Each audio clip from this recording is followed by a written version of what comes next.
Beat ஹக்சத் இதுவரைக்கும் நாங்க எப்படி செஞ்சு வர்றோமோ அது மாதிரி ஈரானுடைய துறைமுகங்கள் மீதான கட்டுப்பாடுகளை தொடர்வோம் அப்படின்னு சொல்லி இருக்கிற அதே நேரத்தில் இன்றைக்கு ஈரானுடைய ஆன்மீக தலைவர் ஆயத்துல்லா முஜ்தபா அலி காமனியினுடைய ஆலோசகராக செயல்படக்கூடிய முகமது மொஹ்பர் வெளியிட்டிருக்கக்கூடிய சில செய்திகள் வெளியாகி இருக்கு. அதுல அவர் என்ன சொல்றாருன்னு கேட்டா, ஹொர்முஸ் ஜலசந்தியில என்ன செய்யணுங்கிற இறுதி எச்சரிக்கையை ஈரானுடைய ராணுவம் கொடுத்து கொண்டே இருக்கிறது.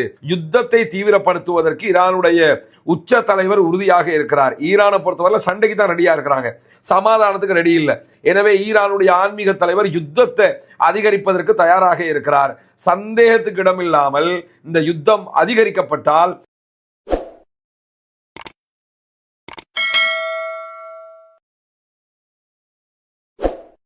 அன்றுக்கினிய சகோதர சகோதரிகளை நம் அனைவர் மீதும் ஏக இறைவனுடைய அமைதியும் கருணையும் உண்டாகட்டுமாக என்கிற உயரிய பிரார்த்தனைகளோடு இன்றைக்கும் மத்திய கிழக்கு தொடர்பாக பல முக்கியமான செய்திகள் வெளியாகி இருக்கிறது.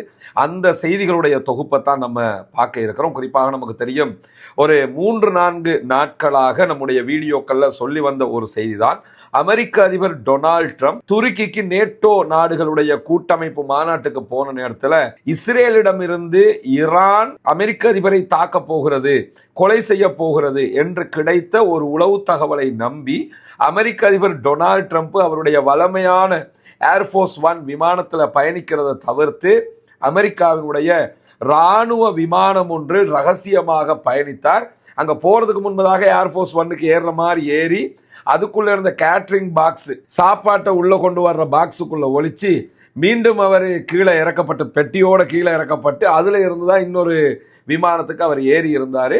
பின்னாட்கள்ல அவரே 2 நாட்களுக்கு முன்பதாக ஆமா அப்படி நடந்துச்சுதான், எனக்கு பாதுகாப்பு தரப்பு சொன்னதை தானே நான் செய்ய முடியும் அப்படின்னு ஒப்புக்கொண்டாரு. இதுல உள்ள விஷயம் என்னன்னு கேட்டா, எவனவனோ சொல்ற கருத்துக்களை நம்பி அந்த ஆளு சாப்பாட்டு பாக்ஸுக்குள்ள ஒழிக்க வேண்டிய நிலைமை எல்லாம் வந்துருச்சு. ஆனால் பிறகு துருக்கியினுடைய அதிகாரிகள் வெளியிட்ட தகவல் பிரகாரம் இப்படி ஒரு தாக்குதலை நடத்துவதற்கு வாய்ப்பே இல்லை, ஈரான் அதற்கு திட்டமிடவே இல்லை.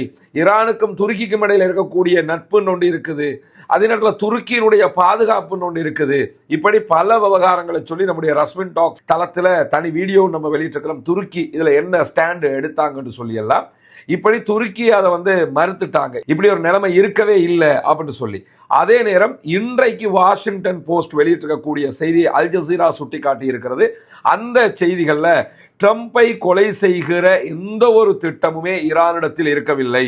அதே நேரம் இஸ்ரேலுடைய மொசாது உளவு பிரிவு தான் அமெரிக்காவுக்கு இந்த தகவலை கொடுத்தாலும் அந்த நேரமே அமெரிக்காவினுடைய உளவுத்துறை அதிகாரிகள் இதை நம்ப மறுத்ததாகவும், இது நம்மளை திசை திருப்புகிற காரியம் அப்படின்னு சொல்லி அவங்க புரிஞ்சுக்கிட்டதாகவும் அந்த அமைப்பினுடைய அதிகாரிகளே சக அதிகாரிகளுக்கு சொன்னதாகவும் இன்றைக்கு வாஷிங்டன் போஸ்ட் வெளியிட்டிருக்கக்கூடிய செய்திகள்ல நம்ம பார்க்க முடியும். ஏன்னா இஸ்ரேல் அமெரிக்காவை திசை திருப்புறதுக்காகத்தான் இந்த வேலையை பண்றாங்க, எனவே இதுல நம்ம ரொம்ப கவனமாக இருக்கணும்னு சொல்லி அவங்க ஒரு முடிவுக்கு வந்ததாகவும், ஆனாலும் நமக்கு ஒரு கடமை இருக்குது என்கிற அடிப்படையில அமெரிக்க அதிபரை நாங்க பாதுகாக்கிறதுக்குரிய ஏற்பாடுகளை பண்ணினோம் என்கிற செய்திகளையும் தெரிவித்திருக்கிறார்கள்.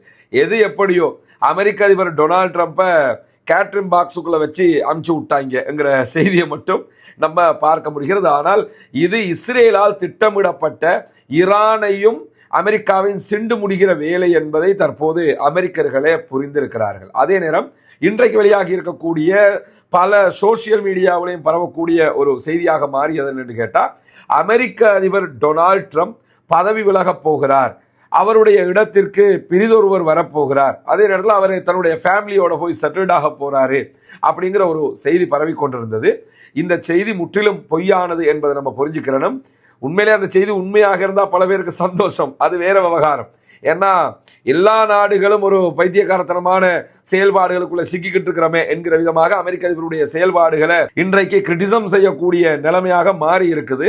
அதனால எல்லோருமே சந்தோஷப்படுவார்கள். ஆனால் அமெரிக்கா வெளியிட்டிருக்கக்கூடிய செய்திகள் பிரகாரம் அப்படி எந்த விதமான ஒரு முடிவும் எடுக்கப்படவில்லை என்றும் அமெரிக்காவினுடைய வெள்ளை மாளிகையின் செய்தி தொடர்பாளர் தான் இன்றைக்கு அவர் பதவி விலகி இருக்கிறார், அவருடைய காலம் முடிஞ்சதுனால பதவி விலகி இருப்பதாகவும், அவர் தன்னுடைய ஃபேமிலியோட போய் செட்டில்ட் ஆகி அடுத்த காரியங்களை பார்க்க போறாரு என்று அறிவித்ததை தான் மாறி அமெரிக்க அதிபர் பதவி விலக போகிறார் என்கிற விதமாக சொல்லி இருக்கிறார்கள் என்கிற செய்திகள் வெளியாகி இருக்கிறது. எனவே அமெரிக்க அதிபர் டொனால்ட் ட்ரம்ப் பதவி விலக போகிறாரு என்பது, பதவி விலகினால் சூப்பர் என்கிற ஆசை யாருக்கு இருந்தாலும் அவர் அப்படி விலகிற ஐடியா கிடையாது என்கிற செய்திகள் இன்றைக்கு சொல்லப்பட்டிருக்கக்கூடிய சூழல்ல இன்றைக்கு அமெரிக்காவினுடைய பாதுகாப்பு செயலராக செயல்படக்கூடிய பீட் ஹெக்ஸத் வெளியிட்டிருக்கக்கூடிய ஒரு செய்தியை நம்ம பார்க்க முடியும். அதுல அவர் என்ன சொல்றாருன்னு கேட்டா, எங்களால் ஈரானை சுற்றி வளைத்து கொண்டு இருக்கவே முடியும். இப்ப ஈரான் அவங்க முழுவதுமாக ஆக்கியூபேட் பண்ணி வச்சிருக்கிறாங்க, சுற்றி வளைச்சு நிக்கிறதாக சொல்லிக்கிட்டு இருக்கிறாங்க. எனவே நாங்க ஈரான் மீதான இந்த தடையை தொடர்ந்து செய்ய முடியும் அப்படின்னு சொல்லியிருக்கிறாரு. எப்படிங்க பண்ணுவீங்கன்னு கேட்டதுக்கு, நாங்க கப்பலை மாத்தி மாத்தி ஆக்களை போட்டுக்கிட்டு இருப்போம் அப்படின்னு இருக்கிறாரு. கப்பலை மாத்தி மாத்தி ஆக்களை போட்டாலும் அதுக்கு இருக்கக்கூடிய செலவு, அதனுடைய கஷ்டங்கள், திடீர்னு ஈரான் அடிச்சான்னா அதுக்கு என்ன பண்ண போறீங்கிற கேள்வி எல்லாம் இருக்கிறது. ஆனா அந்த குழந்தை புள்ள பதில் சொல்லுமில்ல, அது மாதிரி நாங்கள் ஆல்ரெடி 19 கப்பல் வச்சிருக்கிறோம், இப்போ 20வது கப்பலை கொண்டு வந்திருக்கிறோம், இதில் 2 கப்பலை வெளியெடுப்போம், இன்னும் புதிய 2 கப்பலை கொண்டு வருவோம். எதை கொண்டு வந்தாலும் செலவு யாருக்குடா? உனக்கும் உன் நாட்டுக்கும் தானே. ஈரானுக்கு இதனால என்ன செலவு வரப்போகிறது? ஓகே, இருந்துக்கிட்டு அவன் கிடப்பான், அவனுடைய வேலைகளை பண்ணிக்கிட்டு போவாங்க. அவங்க தரை வழியாக செய்ய வேண்டிய வேலையெல்லாம் செஞ்சுக்கிட்டு தான் இருக்கிறாங்கன்னும் போது அவர்களுக்கு இதுல எந்த நஷ்டமும் கிடையாது.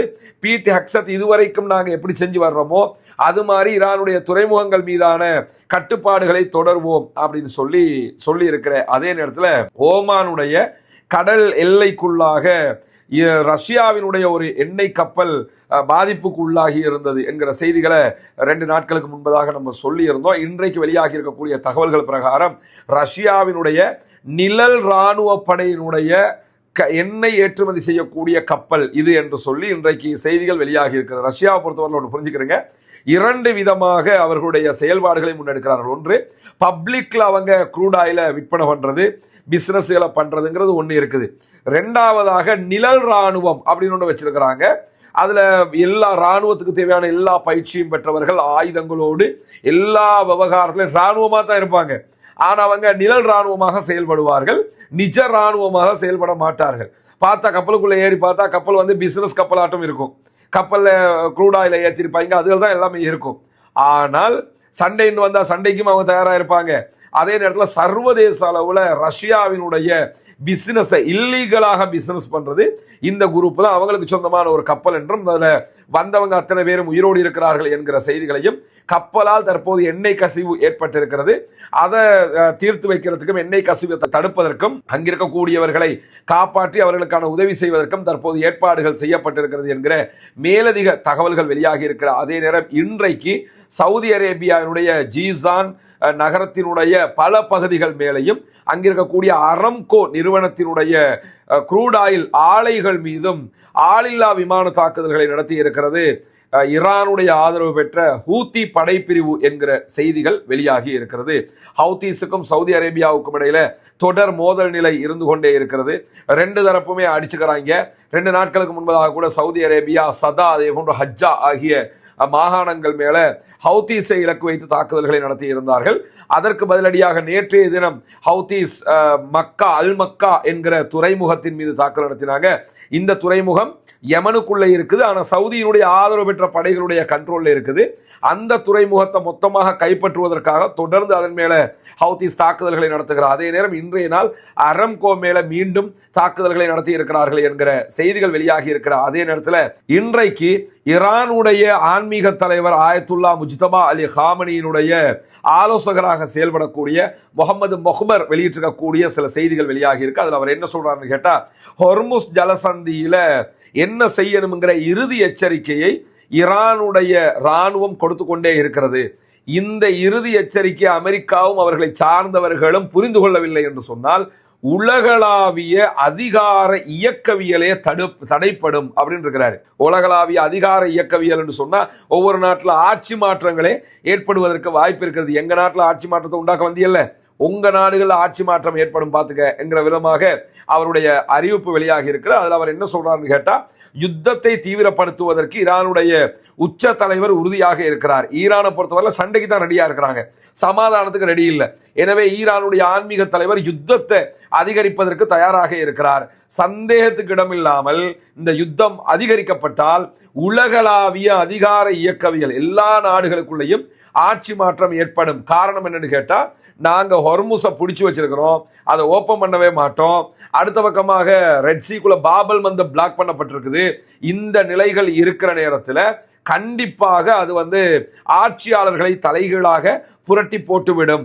எனவே உங்களுக்கு இருக்கிற ஒரே சாய்ஸ் என்னன்னு கேட்டா ஈரானுடைய நிபந்தனைகளை ஏற்றுக்கொள்வதுதான் என்கிற செய்திகளை இன்றைக்கு முகமது மொஹ்பர், ஈரானுடைய ஆன்மீக தலைவரின் மிக முக்கியமான ஆலோசகராக இருப்பவர், வெளியிட்டிருக்கக்கூடிய செய்திகள் முக்கியத்துவம் கருதி இன்றைக்கு வெளியிடப்பட்டிருக்கிறார். அதே நேரத்தில் அமெரிக்கா மீது ஈரான் நடத்தி வருகிற யுத்தத்தை பொறுத்தவரையில இந்த யுத்தம் ஆயுத ரீதியிலான சண்டையே கிடையாது.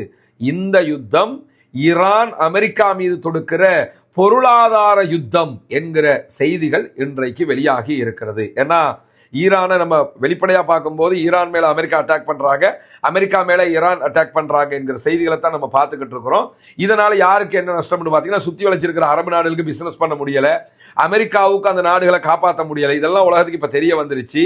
இப்படி இருக்கக்கூடிய சூழல்ல அமெரிக்காவினுடைய பொருளாதாரம் சீர்குலைக்கப்பட்டு கொண்டிருக்கிறது. பாரிய செலவு இந்த யுத்தத்தில் அமெரிக்காவுக்கு ஏற்பட்டு கொண்டே இருக்கிறது. அதனால அவங்களுக்கு அடுத்த கட்டம் நகர முடியாத நிலை இருக்கிறது. நவம்பர்ல எலெக்ஷன் வரை இருக்குது.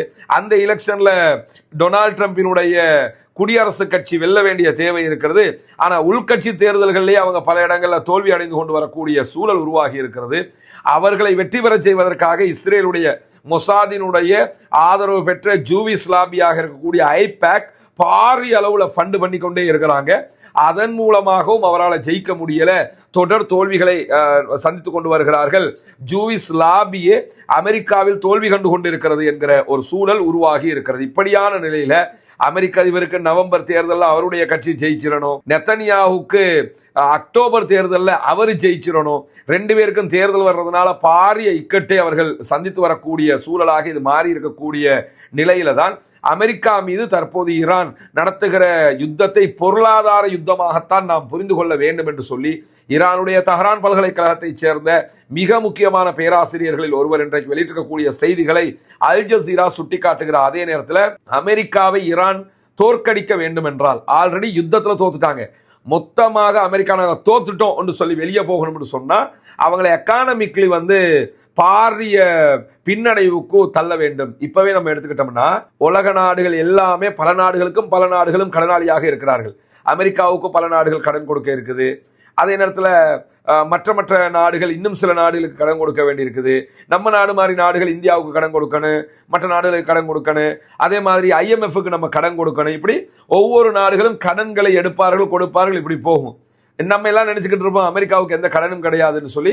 அமெரிக்காவுக்கு கிட்டத்தட்ட 40 டிரில்லியன் அளவுக்கு கடனில் அமெரிக்கா சிக்கி இருக்கிறது என்கிற செய்திகள் எல்லாம் இருக்கிறது. எனவே பாரிய கடன் சுமை அமெரிக்காவுக்கு இருக்குது. எல்லா நாடுகளும் இப்ப வெளிநாடுகளில் யுத்தம் பண்றோம்னு நமக்கு சாப்பிட முடியாம இருக்கிறதா என்கிற கேள்விகள் தற்போது அமெரிக்கர்கள் மத்தியிலேயே உருவாகி இருக்கிறது. அமெரிக்கானா கனவு தேசம் என்கிற நிலை தாண்டி கஷ்டமான தேசம் என்கிற அளவுக்கு தற்போது நிலைமை தள்ளப்பட்டு கொண்டிருக்கிறதுனால அமெரிக்க தேர்தலில் தற்போது அமெரிக்க அதிபர் டொனால்ட் ட்ரம்பினுடைய கட்சிக்கு பெரிய பின்னடைவு ஏற்படுவதற்கான நிறைய வாய்ப்புகள் இருக்கிறது என்கிற செய்திகள் வெளியாகி கொண்டிருக்கிறது. இந்த நிலையில தான் ஈரான் என்ன பண்றாங்கன்னு கேட்டா, எங்களுக்கு நாங்க தெளிவாக இருக்கிறோம், எங்களுடைய நிபந்தனைகளை அமெரிக்கா ஒப்புக்கொண்டால் மட்டும்தான் அமெரிக்கா பொருளாதார பின்னடைவிலிருந்து தப்பிக்க முடியும். ஈரானுடைய பொருளாதாரத்தை முடக்கி ஈரானுக்கு பொருளாதார தடைகளை விதித்து ஈரானை இல்லாமலாக்கணும்னு போனாங்க. இப்ப ஈரான்காரன் ராணுவ ரீதியாகவும் அவர்களை இல்லாமலாக்கி பொருளாதார ரீதியாகவும் அவர்களை முடக்குகிற இடத்திற்கு தள்ளி இருக்கிறார்கள். குறிப்பாக ஈரானுடைய முடக்கப்பட்ட சொத்துக்களை அமெரிக்கா விடுவிக்க வேண்டும், லெபனான் மீதான இஸ்ரேலுடைய தாக்குதல்கள் நிறுத்தப்பட வேண்டும், காசாவில் அமைதியை கொண்டு வர வேண்டும், ஈரான் மீதான கடல் முற்றுகையை அமெரிக்கா விட்ரா பண்ண வேண்டும். இதையெல்லாம் ஒப்புக்கொண்டா மட்டும்தான் நாங்க இந்த ஹொர்முஸை திறக்கிறத பத்தி யோசிப்போமே தவிர அது சும்மா திறக்க மாட்டோம். திறக்கும் போது அதுக்கு நீங்க காசு கட்டிட்டு போற விதமாகத்தான் திறப்போம் என்கிற நிபந்தனைகளை ஈரான் தொடர்ந்து முன்வைத்து வருகிறது. எனவே இந்த அமெரிக்க அதிபருடைய நிலை எப்படி இருக்குன்னு கேட்டா, நம்ம ஊர்லாம் சொல்லுவாங்க, மரம் கொத்திட்டு போய் வாழை மரத்தை கொத்திருமான்னு. அது மாதிரி இப்ப எல்லா மரத்தையும் கொத்தினா அதனுடைய சொண்டு அழகு இருக்குல்ல, அதை எடுத்துடலாம். ஆனா வாழை மரத்துக்குள்ள கொத்தி முடிய மாட்டிக்கிறோம். அது மாதிரி இப்ப அங்க வியட்நாம்ல சண்டை, ஈராக்ல சண்டை, ஆப்கானிஸ்தான்ல சண்டை, உள்ள போந்து வெனிசுவேலாவில் அதிபர் நிக்கோலஸ் மதுரோவை தூக்கிக்கிட்டு போனது, இதெல்லாம் செஞ்சாங்க. ஆனா இப்ப அதை எதையுமே பண்ண முடியாம இருக்குது. ஈரானுக்குள்ள போய் மாட்டிக்கிட்டு இருக்கிறாங்க என்கிறத நம்ம புரிந்து கொள்ள முடிகிற அதே நேரத்தில் இன்றைக்கு வெளியாகி இருக்கக்கூடிய இன்னும் ஒரு முக்கியமான செய்தி என்னன்னு கேட்டா, அமெரிக்க அதிபர் டொனால்ட் ட்ரம்ப் நிறைய கப்பல்கள் ஹொர்முஸ் ஜலசந்தியை கலந்து போகுது அப்படின்னு சொல்லியிருந்தாரு. இன்னைக்கு அறிவிச்சிருக்கிறாங்க ஹொர்முஸ்ங்கிறது எங்க கண்ட்ரோல்ல இருக்குது, ஒரு சிங்கிள் கப்பல் கூட எங்கள்கிட்ட கேட்காம போக முடியாது, போனா அட்டாக் பண்ணுவோம், பண்ணிக்கிட்டும் இருக்கிறாங்க. எனவே அமெரிக்க அதிபர் சொன்னது பொய் என்று சொல்லி இன்றைக்கு ஈரானுடைய IRGC விடுத்திருக்கக்கூடிய அறிவிப்புகள்ல சொல்லி இருப்பது மட்டுமல்லாமல் இன்றைய நாள் ஈரான் விடுத்திருக்கக்கூடிய மிக முக்கியமான ஒரு செய்தியில ஈரானுடைய உளவுத்துறை தெரிவித்திருக்கக்கூடிய செய்திகள்ல அமெரிக்கா மற்றும் இஸ்ரேலிய உளவு அமைப்புகளோடு தொடர்புடைய 2 உறுப்பினர்களை இன்றைய நாளில் நாட்டினுடைய தென்மேற்கு பகுதிகளில் பாதுகாப்பு படையினர் கொன்றிருப்பதான செய்திகள் வெளியாகி இருக்கிறது. சிஸ்தான் மற்றும் பலுசிஸ்தான் பகுதிகளில் இருக்கக்கூடிய இடங்களை சீர்குலைப்பதற்காகவும் நாட்டுக்குள்ள குழப்பத்தை உண்டாக்கும் நோக்கிலையும் சில பேர் தாக்குதல்களை நடத்த முயன்றார்கள். அதுல 2 பேரை கொன்னுட்டோம், 4 பேரை உயிரோட பிடிச்சிருக்கோம். இவங்க மொசாதினுடைய அமெரிக்காவுடைய உளவாளிகளாக செயல்பட்டவர்கள் என்கிற செய்திகளையும் சொல்லி இருக்கிறாங்க. தொடர்ந்து உளவாளிகளை தட்டி தூக்குகிற வேலையும் ஈரான் செய்து வருகிறார். அதே நேரம் ஈரானுடைய ஃபாரின் மினிஸ்டர் அப்பாஸ் அராக்சி சற்று நேரத்துக்கு முன்பதாக எக்ஸ் தளத்திலே வெளியிட்டிருக்கக்கூடிய ஒரு பதிவில் என்ன சொல்லியிருக்கிறார்னு கேட்டா, அமெரிக்காவுடைய தோல்விக்கு காரணமே அமெரிக்காவுடைய மோசமான உளவு தகவல்கள் தான். ஈரானை பற்றி மொசாது சொன்னதெல்லாம் நம்பி முடிவெடுத்தாங்க. அதே மாதிரி அமெரிக்காவுடைய உளவுத்துறையே ஈரானை பற்றி தவறான பிழையான ஒண்ணுக்கு உதவாத தகவல்களை தான் கொடுத்துக்கிட்டு இருந்தாங்க. அதை நம்பி யுத்தம் பண்ண வந்து கடைசியில் மாட்டிக்கிட்டீங்களா, என்ன இருக்குன்றே தெரியல. ஆனா வர முன்னாடியே சொன்னாங்க சேர்த்து குழிக்குள்ள புதஞ்சிக்கிருவீங்க அப்படின்னாங்க. அதே மாதிரி தற்போது ஈரானுக்குள்ள புதஞ்சு நிற்குது அமெரிக்காங்கிறத நம்ம பார்க்க முடிகிறது. அதே நேரம் இன்றைக்கு மேலதிகமாக வெளியாக இருக்கக்கூடிய ஒரு செய்தி பிரகாரம் இன்றைய நாள் ஈராக்கினுடைய உயர்மட்ட பாதுகாப்பு குழு ஒன்று சவுதி அரேபியாவுக்கு போயிருக்கிறது. சவுதி அரேபியா ஆல்ரெடி பாகிஸ்தானோட ஒரு அக்ரிமெண்ட் போட்டிருக்கிறாங்க. தற்போது துருக்கி, பாகிஸ்தான், சவுதி ஒப்பந்தம் போடப்பட்டிருக்கு. பாகிஸ்தானுக்கும் குவைத்துக்கும் இடையில ஒரு அக்ரிமெண்ட்டுக்கு வந்திருக்கிறாங்க.